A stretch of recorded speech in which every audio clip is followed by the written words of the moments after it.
ഇന്നലെ നുണ പറഞ്ഞത് ആരാ? എം.വി. ഗോവിന്ദനാ പറഞ്ഞത്. ആരോഗ്യമന്ത്രിയുടെ പെഡലി തിരിച്ചു കേസുകാര്, പിന്നെ കൈ പിടിച്ച് തിരിച്ചു വന്നു. ഇയാളെപ്പോലെ പച്ചക്കള്ളം പറയുന്ന ഒരാള് അതല്ല ഇന്നലെ പച്ചക്കള്ളം പറഞ്ഞത്. ആരോഗ്യമന്ത്രിയുടെ പെഡലിയും കൈയും കേസുകാര് തിരിച്ചുവെന്ന് പറഞ്ഞ പച്ചക്കള്ളം പറഞ്ഞത് ആരാ? എന്നിട്ട് പ്രകോപിക്കാണ് പാർട്ടി പ്രവർത്തകര്. അവരറിയുന്നില്ലല്ലോ. പാർട്ടി പ്രവർത്തകർ വിചാരിക്കെ പാർട്ടി സെക്രട്ടറി അല്ലേ പറഞ്ഞത് പെഡലി തിരിച്ചെന്ന്. ആരോഗ്യമന്ത്രിയുടെ കേസ് പ്രവർത്തകർ. എന്നിട്ട് ആള് പച്ചക്കള്ളം പറയണം. ആര്? എവിടെ? പോലീസുമായിട്ടല്ലേ? പോലീസായിട്ടാണ്. പോലീസും അവരും തമ്മില് കണ്ടില്ലേ? നിങ്ങൾ കണ്ടില്ലേ? വിഷ്വല് കണ്ടില്ലേ? ആ ഭാഗം മാത്രം കാണാതെ പോയണ്ട. അല്ലെ, ആ ഭാഗം കാണാതെ പോയണ്ട. അവരെ വട്ടം പിടിക്കുന്നുണ്ടല്ലോ പോലീസ്. അവരെ അങ്ങോട്ട് ഓടിച്ചെല്ലാൻ നോക്കുമ്പോ പോലീസ് അവരെ വട്ടം പിടിക്കുന്നത് ഞാൻ കാണിച്ചു തരാം. വാ, എന്റെ അടുത്ത് വാ, ഞാൻ കാണിച്ചു തരാം. എന്റെ ക്യാമറയിലുണ്ട്. അല്ലല്ലല്ലല്ല അല്ല, നിങ്ങൾ നോക്ക്, ഞാൻ കാണിച്ചു തരാം. എന്റെ തെളിവുണ്ട്, ഞാൻ കാണിച്ചു തരാം. പോലീസ്, ആ വനിതാ പോലീസ് ഓഫീസറും മറ്റു പോലീസ് ഉദ്യോഗസ്ഥരും ഇവര് ചൂടായി, ഇവര് ഭയങ്കര കയർത്തുകൊണ്ട് അങ്ങോട്ട് പോകാൻ പോകുമ്പോ പോവല്ലേ മാഡം എന്ന് പറഞ്ഞുകൊണ്ട് ഇവരെ തടുത്തു നിർത്തുന്നത് പോലീസാണ്. അത് എല്ലാവരും കണ്ടാണ്. നിങ്ങൾ കണ്ടില്ലെങ്കിൽ ഞാൻ കാണിച്ചു തരാം.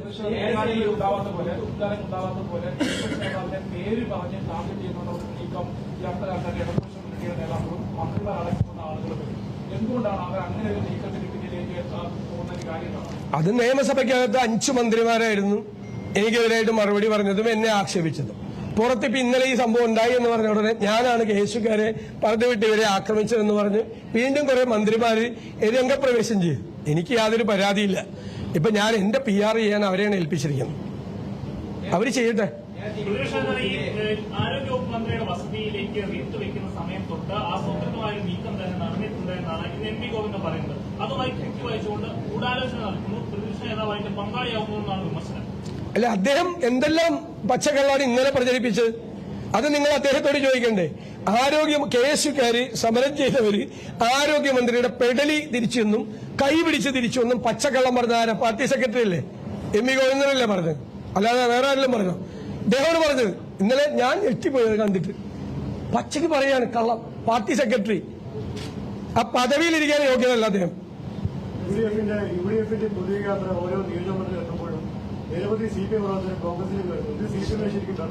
അത് വ്യാപകമായിട്ട് എല്ലാ ജില്ലകളിലും CPM പ്രവർത്തകരും ഇടതുപക്ഷ നേതാക്കളും ഒരുപാട് പേര് പാർട്ടിയിലേക്ക് കടന്നു വരുന്നുണ്ട്. ഞങ്ങൾ അവരെ സ്വാഗതം ചെയ്യുന്നുണ്ട്. നേതാക്കളുമുണ്ട്, പ്രവർത്തകരുണ്ട്, ലോക്കൽ സെക്രട്ടറിമാർ ഉൾപ്പെടെയുള്ള ആളുകൾ ചേരുന്നുണ്ട്, ഏരിയ കമ്മിറ്റി അംഗങ്ങൾ ഉൾപ്പെടെയുള്ള ആളുകൾ പാർട്ടി ചേരുന്നുണ്ട്. ഞാൻ ഇന്നുവരെ കാണാത്തൊരു പ്രതിഭാസമാണ്.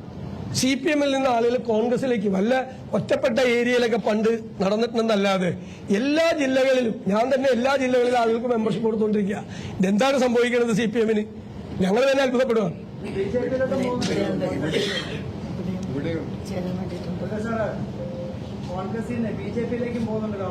അല്ല, അതൊക്കെ ഉണ്ടാവുമായിരിക്കും.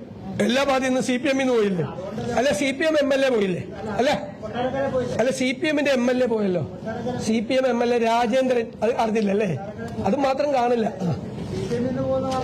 CPM-ന്റെ MLA അൽഫോൺസ് കണ്ണന്താനം പോയിട്ട് കേന്ദ്രമന്ത്രിയായിരുന്നു. ഇടുക്കിയിലെ ദേവികുളത്തെ MLA രാജേന്ദ്രൻ ഇപ്പൊ അപ്പുറത്ത് പോയത്, അവിടെ സ്ഥാനാർത്ഥിയാണ്. അപ്പൊ CPM-ന്ന് എത്ര പേര് പോകുന്നു?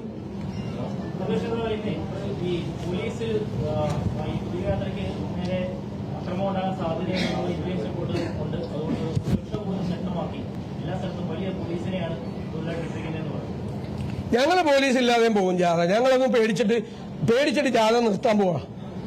ഇവര് പേടിപ്പിച്ചിട്ട് അവരെന്താ തെറ്റിദ്ധരിച്ചത്? ഈ യാത്ര നിർത്തിവെക്കാന്ന് വെച്ചാൽ ഭയപ്പെടുത്തിയിട്ട്. ആരെയാണ് ഭയപ്പെടുത്തുന്നത്? ആരെയാണ് അവര് ഭയപ്പെടുത്തുന്നത്? ഒരാളെ ഭയപ്പെടുത്തണ്ട.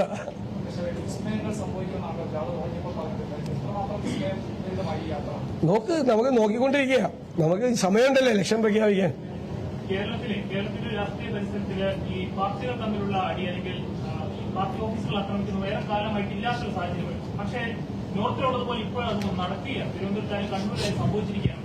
ഇതിലെ ഉത്തരവാദിത്തമുള്ള 2 പാർട്ടികൾ എന്ന നിലയിൽ നിങ്ങൾ ചർച്ച ചെയ്ത് അവസാനിപ്പിക്കേണ്ടതല്ലേ? അതല്ല, ഇല്ലാത്തൊരു വിഷയം ഉണ്ടാക്കി പച്ചക്കള്ളം പ്രചരിപ്പിച്ച് പാർട്ടി സെക്രട്ടറിയും മുഖ്യമന്ത്രിയും നോണ പറയാ, പച്ചക്കള്ളം പറയാ, ഇല്ലാത്തൊരു കാര്യം, മന്ത്രി ഉൾപ്പെടെ.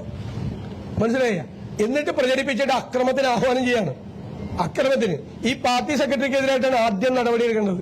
അക്രമത്തിന് ആഹ്വാനം ചെയ്തതിന്, കലാപത്തിന് ആഹ്വാനം ചെയ്തതിന് കേസെടുക്കണം. എം ഇ ഗോവിന്ദനെതിരായിട്ട് ആരോഗ്യമന്ത്രിയുടെ കൈയും പെടലിയും തിരിച്ചു. കേസുകാരെന്ന് പറഞ്ഞു, പച്ചക്കള്ളം പറഞ്ഞ് കലാപാഹ്വാനം നടത്തിയത് പാർട്ടി സെക്രട്ടറിയാണ്. അദ്ദേഹത്തിനെതിരായി കേസെടുക്കണം. സെക്രട്ടറിയുടെ പരാമർശം കേരള ചരിത്രത്തിൽ ആദ്യമായിട്ട് ഒരു വനിതാ മന്ത്രിക്ക് നേരെ ആക്രമണം ഉണ്ടാവുകയും ആക്രമിച്ച് കൊല്ലാൻ ശ്രമിക്കുന്നു എന്നുള്ളതാണ്. അത് തന്നെ പറഞ്ഞത്. പെടലിക്ക് തിരിച്ചെന്നും കൈ പിടിച്ച് തിരിച്ചെന്നും പച്ചക്കള്ളം പറഞ്ഞു കൊല്ലാൻ ശ്രമിച്ചെന്നവരെ. എന്നിട്ട് ആ കേസ് പ്രവർത്തകർ, പ്രതിഷേധ പ്രകടനം നടത്തിയവർക്കെതിരായിട്ട് വധശ്രമത്തിന് കേസ് കൊടുത്തു.